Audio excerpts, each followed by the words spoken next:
agar islom dinida yuribman deb islomni tagidan yo'q qilishga harakat qilishdi. Butun dunyoni musulmonga nafratini oshtirtiryapti bular, la'natlar. Bular millati yo'q, millat emas. Bular dini ham yo'q, hech qanaqa dini yo'q. Dini bor odam bunaqa ish qilmaydi. Mana Toshkentni 100 yillik tarixini bir rus turkshunos olim yozib qo'yibdi. 120 yil oldin. Bu xalq yozyapti shu, bu bor gap.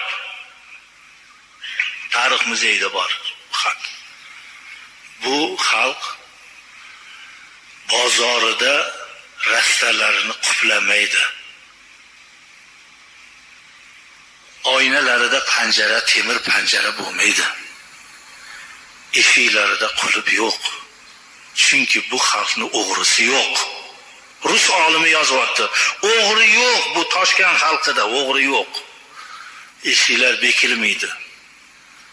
Shuna uylar qo'yib dalaga ketadi yozda, daladan keladi qishda, joy-joyida narsa. Pul almashtirib beradigan sarrafamida ustiga tashab masjidga kirib ketgan.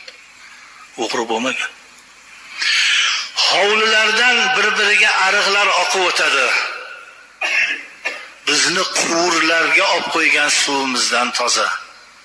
Chunki 5 yashar bola ham suvga tupurmaydi. Kelinlar supursa suv tomonga qarab emas, Allohning jamoliga qarab supurgan bo'ladi deb suvdan bu yoqqa qarab supurishadi. 3-4 ta qariya turgan bo'lsa oldidan yosh yigitlar kesib o'tolmaydi. Ayollarini ko'chada ko'rmaysan. Farzandlarga ota-onaning so'zi qonun.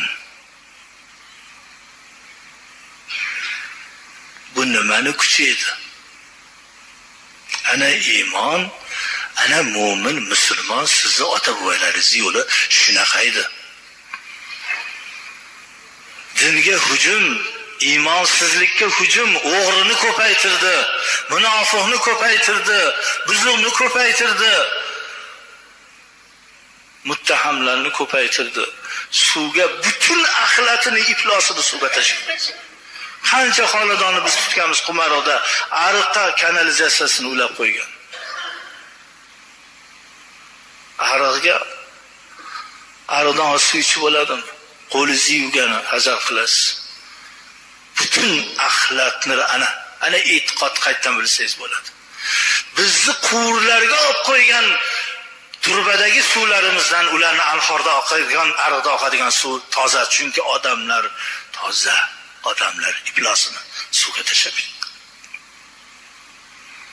Pasport bo'lmagan, hujjat bo'lmagan, propiska bo'lmagan, bir odam o'ldirib qochib ketsa qaytdan topgan yo'q. Lekin hamma Allohdan qo'rqqan, iymoni bo'lgan.